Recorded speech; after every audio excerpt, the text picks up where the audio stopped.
Olá, ¿qué tal?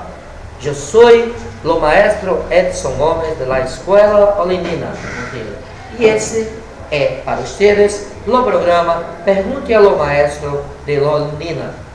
Peço-te que tenham a intenção de inscrever-se no canal para que possamos nós outros ajudá-los nas questões de las ciências humanas, las ciências sociais, las ciências biológicas, las matemáticas na língua portuguesa. Bem, iniciamos nossa abertura com um pouquinho de espanhol para a gente relembrar essa sonoridade que nós vivenciamos lá em Fortaleza. Mas hoje temos mais um Pergunta ao Professor, um programa voltado a responder questões de alunos no ensino fundamental. Então nós que estamos aqui vamos tentar responder suas questões a partir de estudo. Não vai ser nada improvisado. Suas perguntas serão respondidas. Então, se você quiser fazer uma pergunta ao professor, faça a pergunta deixando ela nos comentários. E nós tentaremos responder, na medida do possível, suas perguntas. Temos aqui no nosso ambiente de gravação alguns alunos que irão fazer perguntas a mim e eu tentarei responder. Espero não entrar em dificuldade. Primeira pergunta. Que hora é? O que são horas? Não existe o que hora é. Que horas são? É a primeira noção de língua portuguesa que nós vamos aprender. Horas, elas não é, elas são. Por quê? A palavra horas já é escrita por natureza no plural. Então, palavras que são escritas no plural, elas também vão ter os verbos associados a elas no plural. Ou seja, ônibus, ônibus não é, ônibus são.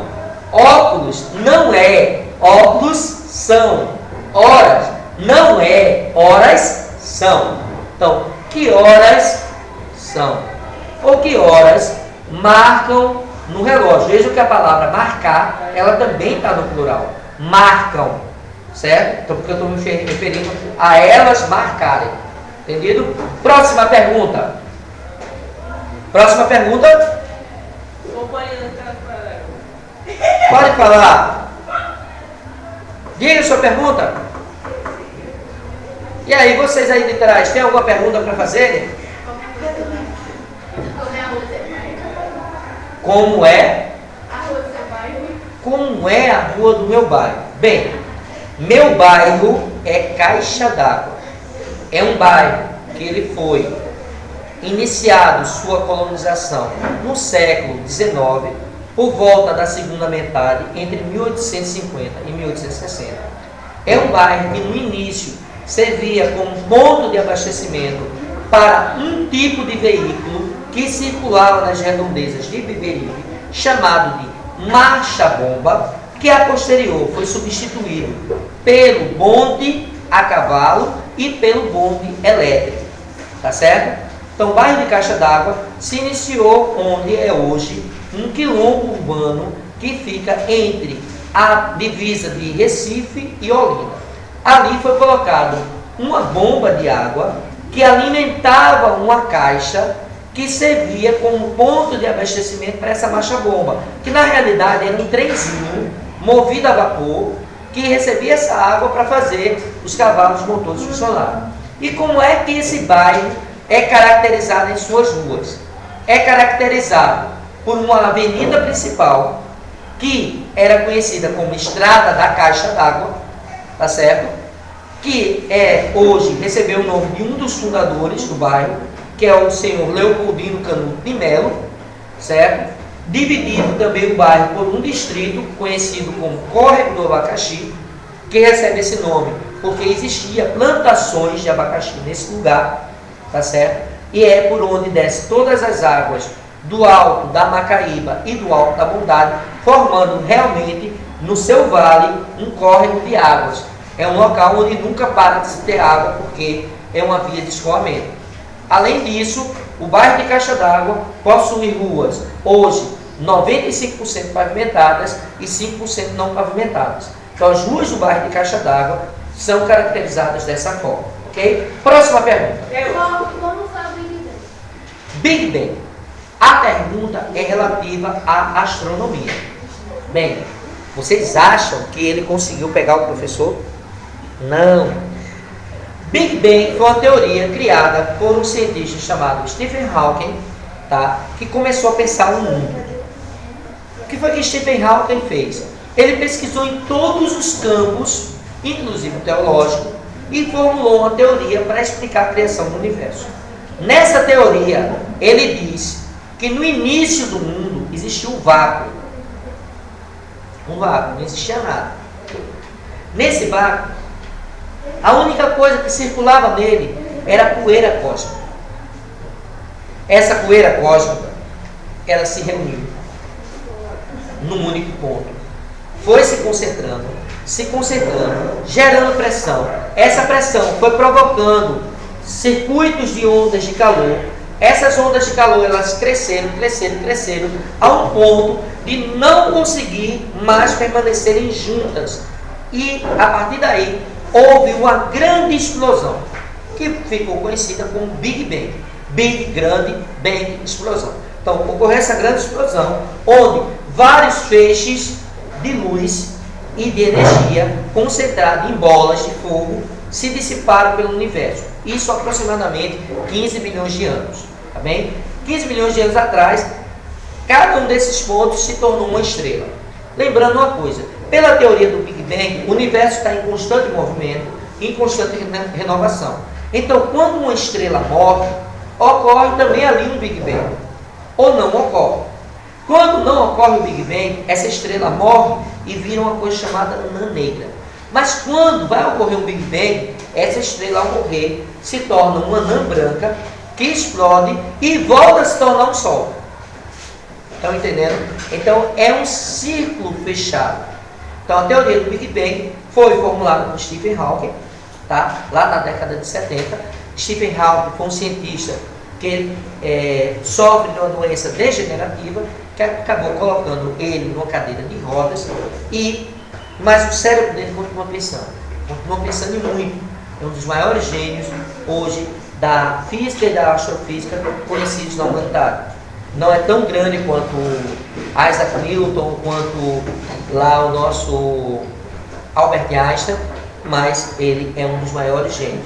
E só ter repensado nisso, você deve estar se perguntando, principalmente você que é evangélico, ele quer provar que a ciência não tem nada a ver com Deus. Tem. Se a gente for parar para fazer uma análise, ele está dizendo a mesma coisa que a Bíblia está dizendo. Ó. No princípio não existiu o nada e Deus disse, faça-se a luz. Ó o que eu fiz aqui, eu estalei os dedos. Estalar os dedos não aparenta ser uma explosão também? Pois é. Então a explicação é uma explicação também teológica para a criação da vida. Ele não sabe por que se juntou, mas sabe por que se juntou e explodiu. Se se juntou e explodiu, existe uma força muito maior. Então não julguem ciência pela ciência. Uma coisa muito importante que eu queria dizer para vocês: ciência que ela não consegue ser utilizada pela população. A população não entender não é ciência. Ciência é para todo mundo entender, tá bom? E tem que ser explicada de uma forma clara. Próxima pergunta. Qual é? Rapaziada. Qual a pergunta? Por que estudar é importante para a vida da criança? Por que estudar é importante na vida de uma criança?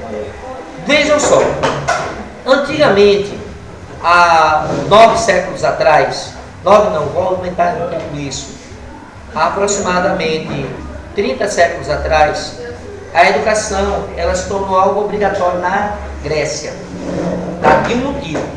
Quem guiava as pessoas era o chamado pedagogo. Pedar, criança, gogo, guia. Tá? Então a palavra pedagogo vem de guiar crianças. Por que isso? Porque a sociedade, ela, para poder crescer, ela precisa ter sua cultura difundida. Esse é o primeiro ponto. Cultura tem que ser difundida. E mesmo ela sendo difundida de forma oral, ela precisa passar para outra geração. E isso só ocorre se eu ensinar alguém. Um exemplo disso, a avó de uma aluna, ela ensina Um bolo tradicional a essa aluna. Vou utilizar o exemplo de uma aluna minha, que eu só vou citar o nome, não vou apresentar ela. A Valdinha Ana Carolina, ela sabe fazer um bolo de laranja maravilhoso. Melhor do que qualquer outro feito. Bem, se o bolo é tão bom, ele precisa ser passado para outras gerações. O que é que a avó de Ana Carolina vai fazer com Ana Carolina? Vai ensinar. Ensinar é explicar o processo de criação daquilo. É explicar como é feito aquilo. Por que que a criança tem que aprender? Porque ela tem que repassar seu conhecimento para outras pessoas. Essas são as pessoas que vão ser quem? Os filhos dele. Os filhos dos filhos. Então esse conhecimento tem que ser passado de pessoa para pessoa. Mas a humanidade desenvolveu outras coisas. Desenvolveu a matemática, desenvolveu a história, a geografia, as ciências naturais, humanas, sociais. Saiu criando ciências, criando formas de saberes. E esses saberes, chegou um momento que se achou necessário que toda a sociedade compreendesse.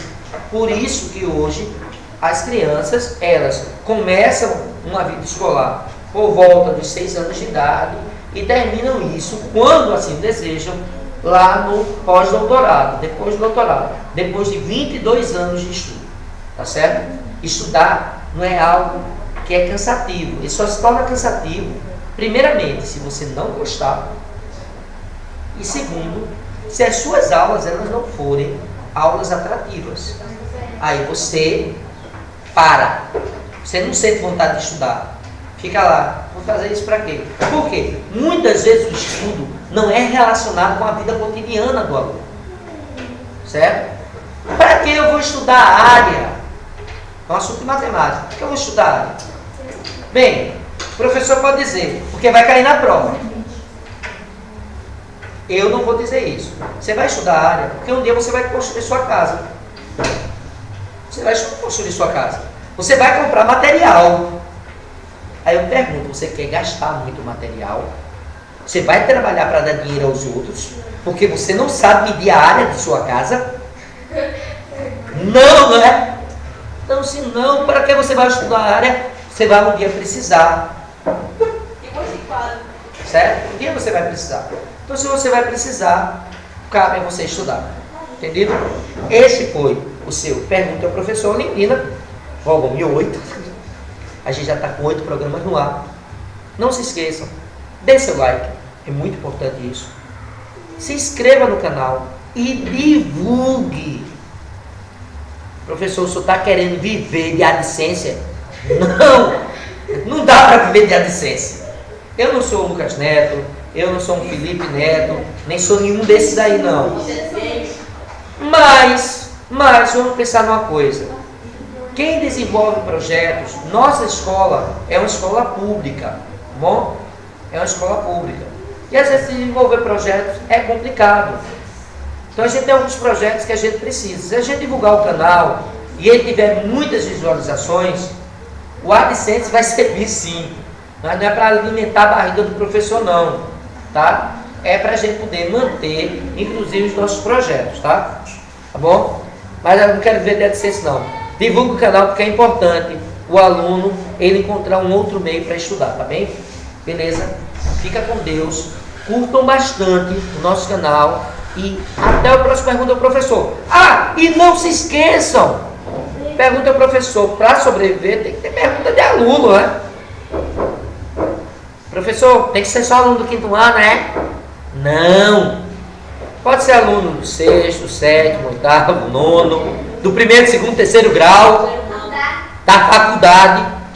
Pode ser qualquer um. Se eu não souber da pergunta, o que é que eu vou fazer? Eu vou pesquisar e vou trazer a resposta no canal sim. Tá certo? Vou trazer a resposta no canal sim. Esqueça que o Souza seja elite. Elite de quê? Elite de estudo. E quando a gente tem elite de estudo, a gente consegue vencer na vida. Até a próxima, pessoal!